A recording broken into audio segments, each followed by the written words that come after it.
right, how you guys doing? Camas? Camas, okay. I'm from the East Coast. Any East Coasters in here?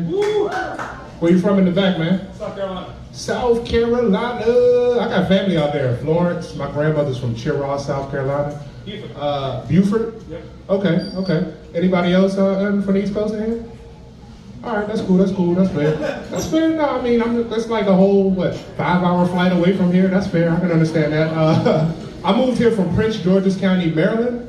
I like to be specific when I say what part of Maryland I'm from, because when I just say Maryland, white people automatically assume Baltimore. I tell them that's racist, okay, all right?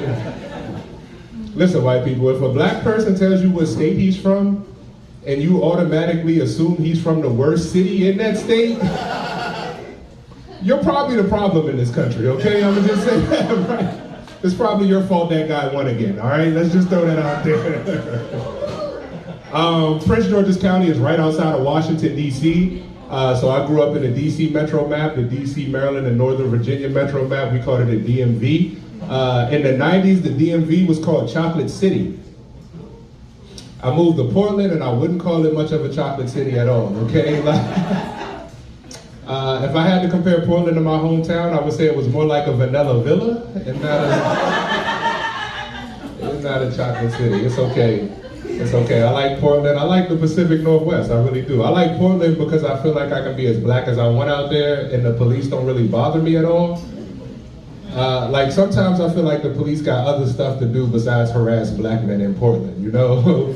Like I was out the other day just minding my business. The police got to running at me full speed. He had his hand on his gun, so I got nervous and I put my hand straight up in the air. He was like, move the hell out the way, you see this homeless man on fentanyl? I was like, oh shit, let me get out of his way, it's not me this time, thank God, right? Yeah, I've been dating, I'm single, I'm 35 and single, I've been on the dating scene a little bit. Dating in your 30s is miserable, let me just say that, okay? The bar is set terribly low here. Any single people out there? You single? Good, stay in a relationship, stay happy, okay? Because it's miserable out here. The bar is set low as hell. I was on a date the other day, the girl wanted to go back to my apartment, and she was like, first wait, do you have any toilet paper? I thought to myself like, oh shit, I'm about to knock the socks off of this one right here. Like, ma'am, if toilet paper is the bar, come on over. I have hand soap, I got bath soap, I got a towel, I got a washcloth. You can wash your ass at my place, okay? Let's not just settle for toilet paper, all right? We got back to my apartment. I was like, hey, I'm about to throw some chicken in the air fryer. Would you like some? And she was like, oh my God, I love men that cook.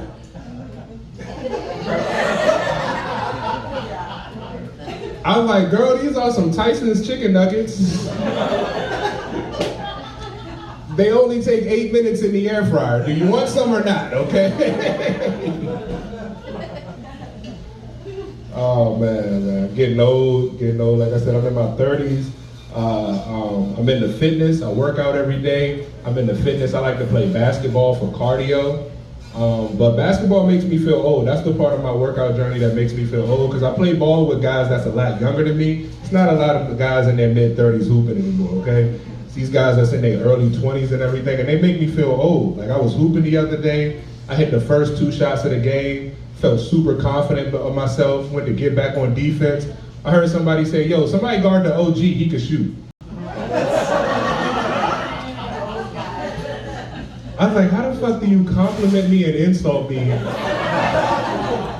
in the same fucking sentence there? That's my team won the first game, we made it to the second game, still on the court.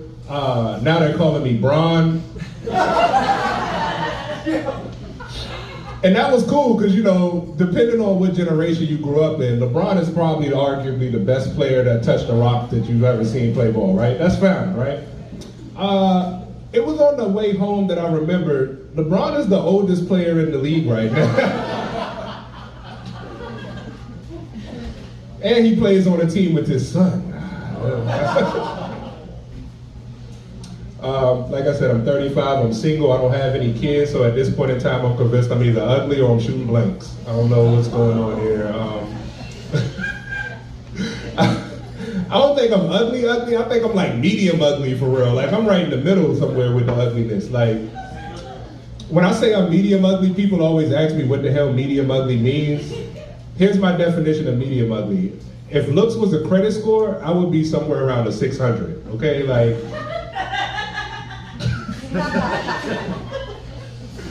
if you're not laughing, I'm just gonna assume that you think a 600 credit score is a good thing, and that's good.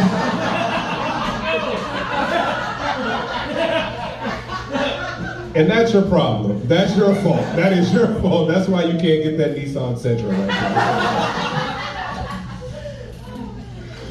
Oh man, no. I'm really single. I don't have any kids really because I have a sister that's half my age, believe it or not. I'm 35 and I have a sister that's 19 years old. And it was weird growing up with a sibling that young because of our interactions with our friends. Like I can remember one time my sister was like 6 years old. She's selling Girl Scout cookies for $4 a box. So my friend came up to her and was like, hey yo, let me get 3 for 10. I had to pull this dude to the side and be like, hey bro, don't try to do drug deals on Thin Mints with my 6-year-old sister. Like she's not that good at math yet. You're taking advantage of her, okay? I remember when my mom got pregnant with my sister, because mom's gotta be dramatic as fuck. And I'm 16 years old, I have no idea how the female body works. I think my mom is way past her time, okay? And my mom is only 35. My mom is the age that I am now, and I'm 16 thinking that she's way past her time. So my mom comes home and she's like, Leon, sit down. I have something real important that I want to tell you. So I sit down, I'm like, what's going on, Mom, what's up? She's like, well, you're gonna be a big brother, how do you feel? I stood up, I looked my mom in the face. I was like, man, y'all are nasty as hell. What the fuck is going on? What is going on in here, man? This is disgusting. I'm 16, so you know I'm trying to sneak girls in while my mom is off at work and do my little thing in my room. I just realized that my mom is still doing her little thing in her room right down the hallway. I get jealous of my sister sometimes though. I love her a lot, I get jealous of her. Because I feel like she got the healed version of our mom. You see, our mom had me at 18 years old. She walked across the high school stage pregnant with me. She had my sister at 35. That's 2 completely different moms right there, okay? That's, like, I don't know if you guys know, but in the 90s, it was legal for black moms to knock you unconscious in the middle of Toys R Us, okay? Nobody was coming to save me back then, all right? Not my sister, though. She didn't have to ride the bus to school because of COVID. My mom picked her up, took her to school, brought her home from school, all because of COVID. I told my sister when I was her age, growing up in the DMV, we had a fucking sniper out there picking innocent people off, okay? If you don't believe me, Google the DC sniper, it was real.